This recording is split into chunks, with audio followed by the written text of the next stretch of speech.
గురించి నేనే సమాధానం చెప్పేటువంటి అవకాశాన్ని కల్పించారు. ముఖ్యంగా జగన్మోహన్ రెడ్డి గారికి వాళ్ళ సభ్యులకి మీ ద్వారా వాళ్ళు మాట్లాడితే మైక్ ఇవ్వటం, వాళ్ళకి మైక్ లేకోకుండా ఉంటే వచ్చి పొడియంలోకి వచ్చి అల్లరి చేయటం, ఈ యొక్క దుష్ట సాంప్రదాయానికి తెరదీస్తున్నటువంటి వైఎస్ఆర్ పార్టీ సభ్యులందరి మీద కూడా చర్య తీసుకోవాలి అధ్యక్ష. వచ్చిన వల్ల కూడా కనీసం మా మీద ఆరోపణ చేస్తే మేము చెప్పే సమాధానాన్ని కూడా వినే అవకాశం లేకుండా దయచేసి కూర్చోండి, సభను ఆర్డర్లో పెట్టవలసిందిగా స్పీకర్ గారిని కోరుతున్నాను సార్. దయచేసి కూర్చోండి అధ్యక్ష.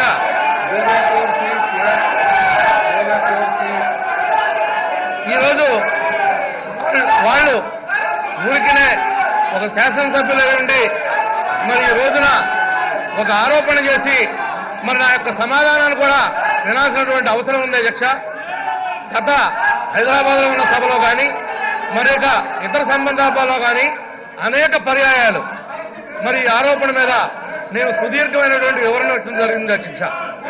ఈ రోజు మరి గిడ్డి ఈశ్వరి గారు మళ్లీ వనజాక్షి విషయాన్ని తెర మీద తీసుకొచ్చారు అధ్యక్ష. వనజాక్షి విషయం ఒక డ్వాక్రా సంఘాలకి అక్కడ ఉన్నటువంటి వనజాక్షి గారికి జరిగిన సంఘటన అధ్యక్ష. దాన్ని వక్రీకరిస్తూ మహిళలకి ప్రభాకర్ అన్యాయం చేశాడు, ఇబ్బంది పెట్టాడు తహసీల్దార్ అని చెప్పి నా మీద బురదజల్లే కార్యక్రమం చేస్తున్నారు అధ్యక్ష. ఇది పారదర్శకమైన ప్రభుత్వం కాబట్టి మరి నా మీద కూడా ఆ రోజు కేసు నమోదు చేయడం జరిగింది. ప్రభుత్వం ఎంక్వైరీ చేసింది. ఆ ఎంక్వైరీలో నిజానిజాలు బయటకు రావడం జరుగుతాయి అధ్యక్ష. కానీ అయినప్పటికీ కూడా ఒక చెప్పిన దాన్ని పదే పదే చెబుతూ ఒక అబద్దాన్ని నిజం చేయాలని చూడటం జగన్మోహన్ రెడ్డి గారికి వాళ్ళ పార్టీ సభ్యులకి ఇది ఒక అలవాటుగా మారిపోయింది అధ్యక్ష. ఈ రోజు వాళ్ళు చేస్తున్నటువంటి ఆరోపణల్లో ఏమైనా చిత్తశుద్ధి కానీ నిజాయితీ కానీ ఉంటే రమ్మనండి అధ్యక్ష.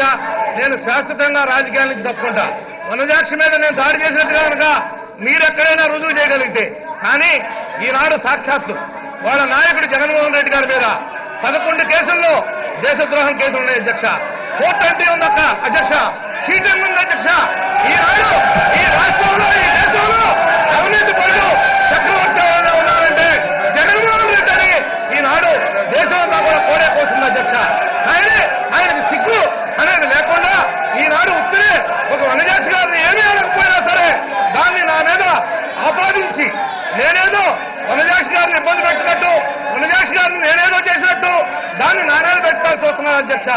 కానీ జరిగినటువంటి యథార్థం వనజాక్షి గారు అక్కడ ఉన్నటువంటి డ్వాక్రా సంఘాలు కొంపు కాడ ఆడపిల్లలు కనుక గొడవ వస్తే ముష్టి యుద్ధం ఎట్లా పడతారో అలా పడినటువంటి సంఘటన ఉంది అధ్యక్ష. అవన్నీ పక్కన పెట్టి నా మీద ఆపాదించడం ఎంతమందికి ధర్మం అని చెప్పి ఈ సందర్భంగా నేను ప్రశ్నిస్తాను అధ్యక్ష. ఈ రోజు ఆ నాయకుడు ఏ నాయకుడైతే ఉన్నాడో ఈనాడు అవినీతి సామ్రాజ్యానికి ఒక అధిపతి అధ్యక్ష.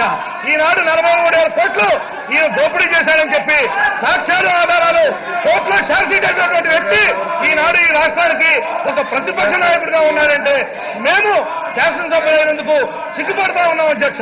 ఈనాడు సభలో ఒక గౌరవ మర్యాద, ఒక ఉల్లాసనం లేకోకుండా ఒక శాసనసభ్యుల్లా కాకుండా ఒక వీధి రౌడీలాగా బిహేవ్ చేస్తున్నారంటే వీళ్ళు వాళ్ళకి మీరు మీ ద్వారా ఆ భగవంతుడిని మరి జ్ఞానం ప్రసాదించమని చెప్పి చేతులెత్తి వేడుకుంటాం అధ్యక్ష. ఇంత మరి ఒక ప్రచురణలో కూడా ఈశ్వర్ గారు మాట్లాడుతుంది. సాక్షాత్తు ఒక గౌరవ ముఖ్యమంత్రి గారిని ఈ సభా నాయకుడిని మరి కేక నరుకుతానంటే తప్పులేదు. అటువంటి మహిళ ఈ రోజు వచ్చి అక్కడ ధర్నా చేస్తా ఉందంటే ఈ రాష్ట్రం ఎట్టుపోతుందో కూడా మీరే కాపాడాలి అధ్యక్ష. ఈ ప్రజలు చూస్తున్నారు. వీళ్ళు చేసేటువంటి అన్ని పనులకు కూడా మీ దగ్గర దమ్ము, ధైర్యం, నీతి, నిజాయితీ ఉంటే మీ శాసనసభ్యులు 4, 5 ఒక కమిటీగా రండి నా నియోజకవర్గానికి. దమ్ముంటే మీరేంటో నేనేంటో రుజువు చేసుకుందాం. అంతే తప్ప ఏదో గిడ్డి ఈశ్వర్ గారికి నా గురించి వానమానం తెలియదు. కానీ మీ నాయకుడు ఉన్నారు జగన్మోహన్ రెడ్డికి పసిపిల్లవాడితో సహా వీడు ఒక అవినీతిపరుడు, వీడు ఒక దోపిడీదారుడు, వీడు ఒక నల్ల సమాజానికి ఒక అధిపతి అని ఈ రాష్ట్రం ఈ దేశం కూడా కూస్తా ఉంది. నిన్న మాటల్లో అంటున్నాడు ఈ రాష్ట్రం అవినీతిలో ముందుందని చెప్పి. ఆ అవినీతిలో ముందుందని చెప్పేది నువ్వు నీ తండ్రిని అడ్డం పెట్టుకుని, నీ తండ్రి అధికారాన్ని ఉపయోగించుకుని ఈ రాష్ట్రాన్ని ఏ విధంగా దోపిడీ చేశావో ఆనాడు మొదటి స్థానంలో అవినీతిలో ఉందని చెప్పి ఈ సందర్భంగా మేము తెలియజేస్తా ఉన్నాం. ఈనాడు అభివృద్ధిలో ముందున్న విషయాన్ని మర్చిపోయి అవినీతిలో ఈ రాష్ట్రం ముందుందని చెప్పి నువ్వు ఏడిపోయినటువంటి మాటల్ని, అభూత కల్పనల్ని, ఈ శాసనసభని, ఈ రాష్ట్ర ప్రజానికాన్ని పక్కదోవ పట్టించడానికి నువ్వు ప్రయత్నం చేస్తున్నావే తప్ప నీ దగ్గర చిత్తశుద్ధి ఉంటే, ఒక ప్రతిపక్ష నాయకుడుగా నువ్వు ఉండుంటే ఈ విషయాన్ని నువ్వు అన్ని విషయాల్లో కూడా ఒక సభా సాంప్రదాయాలకు అనుగుణంగా ఒక శాసనసభ వ్యవహారాల్లో అన్ని విషయాల్లో కూడా మనం ఉండాల్సిన అవసరం ఉంది. ఒక్క నాయకుడు కూడా సరైనటువంటి నాయకులు లేరు, సరైనటువంటి ఆయన సలహాలు ఇచ్చేవాళ్ళు లేరు. ఈ రోజున ఆయన చేసేటువంటి ప్రతి పనిలోనూ మరి తప్పు ఉందనే విషయాన్ని ఆయన గ్రహించాలి.